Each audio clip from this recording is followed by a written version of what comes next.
പൊതുസ്ഥലത്ത് സ്ത്രീ സുരക്ഷയ്ക്കായി ഒട്ടേറെ പദ്ധതികളും ഹെൽപ്പ് ലൈൻ നമ്പറുകളും സർക്കാർ ആവിഷ്കരിച്ചിട്ടുണ്ടെങ്കിലും പലതും പ്രവർത്തനക്ഷമമല്ല. ലക്ഷക്കണക്കിന് രൂപ ചെലവിട്ട് തുടങ്ങിയ പിങ്ക് പോലീസ് സംവിധാനം കൊണ്ടും ഗുണം കിട്ടുന്നില്ല എന്നാണ് സ്ത്രീകൾ പറയുന്നത്. കൊച്ചിയിൽ സിനിമാ നടിയെ തട്ടിക്കൊണ്ടുപോയ പശ്ചാത്തലത്തിൽ ഏഷ്യാനെറ്റ് ന്യൂസ് നടത്തിയ അന്വേഷണത്തിലേക്ക്. സ്ത്രീ സുരക്ഷയ്ക്കായി നിരവധി പദ്ധതികളാണ് സർക്കാർ ആവിഷ്കരിക്കുന്നത്. ലക്ഷങ്ങൾ പൊടിച്ചുള്ള ഈ പദ്ധതികൾ കൊണ്ട് സ്ത്രീകൾക്ക് യഥാർത്ഥത്തിൽ എന്തെങ്കിലും ഗുണം ലഭിക്കുന്നുണ്ടോ? ഞങ്ങൾ അന്വേഷിക്കുന്നു. കഴിഞ്ഞ നവംബറിൽ സ്ത്രീകളുടെയും കുട്ടികളുടെയും സുരക്ഷയ്ക്ക് ഏറെ കൊട്ടിഘോഷിച്ച് നടപ്പാക്കിയതാണ് പിങ്ക് പോലീസ് സംവിധാനം. പൊതുസ്ഥലത്ത് ഏതെങ്കിലും തരത്തിൽ മോശമായ അനുഭവമുണ്ടായാൽ 1515 എന്ന ഹെൽപ്പ് ലൈൻ നമ്പറിലേക്ക് വിളിച്ചാൽ ഉടൻ ആധുനിക സൗകര്യങ്ങളോടെയുള്ള പോലീസ് സംഘം എത്തുമെന്നാണ് വാഗ്ദാനം. കൊച്ചി ദർബാർ ഹാളിന് സമീപത്ത് വെച്ച് പിങ്ക് പോലീസിന്റെ സഹായം തേടി ഹെൽപ്പ് ലൈൻ നമ്പറിലേക്ക് വിളിച്ചു.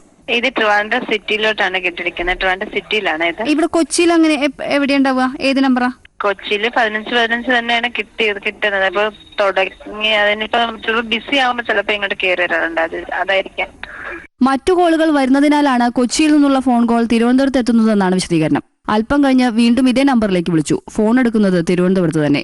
അവിടെ നിന്ന് കിട്ടിയ മറ്റൊരു നമ്പറിലേക്ക് വിളിച്ചപ്പോൾ മറുപടി ഇങ്ങനെ: ടെക്നിക്കൽ പ്രോബ്ലം ആണ്, അത് റെഡിയാകും, കുറച്ച് നാളത്തേക്ക് ഉണ്ടാവുള്ള പ്രശ്നം.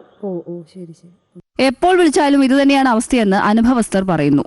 ഞങ്ങൾ ഫോട്ടോ വെച്ചിട്ട് ഒരു ടൂർ വന്നതാണ്. ഞങ്ങളുടെ ഇടയിൽ തന്നെ ഞങ്ങളുടെ അവിടെ ഒരു പ്രശ്നം വന്നപ്പം പിങ്ക് പോലീസിനെ വിളിച്ചിട്ട് അവർ കോൾ അറ്റൻഡ് ചെയ്തിട്ടില്ല. രാത്രി 8 മണിക്ക് ശേഷം വിളിച്ചാൽ പിങ്ക് പോലീസിന്റെ സേവനം ലഭ്യമാവുകയുമില്ല. ഇനി പോലീസിന്റെ വനിതാ ഹെൽപ്പ് ലൈനിലേക്ക് വിളിക്കാം. The person you are calling is not answering. Please call again later.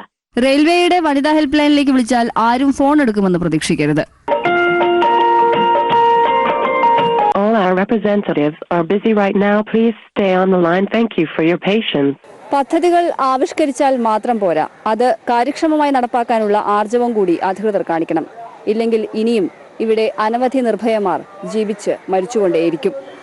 കൊച്ചിയിൽ നിന്നും ക്യാമറമാൻ ഇന്ദുലാൽ, പ്രിയ ഇളവള്ളിമഠം, ഏഷ്യാനെറ്റ് ന്യൂസ്. പിങ്ക് പോലീസ് സംവിധാനം കാര്യക്ഷമമാക്കുമെന്ന് DGP ലോക്നാഥ് ബെഹ്റ. സാങ്കേതിക പ്രശ്നങ്ങൾ പരിഹരിക്കാൻ നിർദ്ദേശം നൽകിയതായി DGPയുടെ ഓഫീസ് അറിയിച്ചു. സംസ്ഥാനത്തെ പിങ്ക് പോലീസ്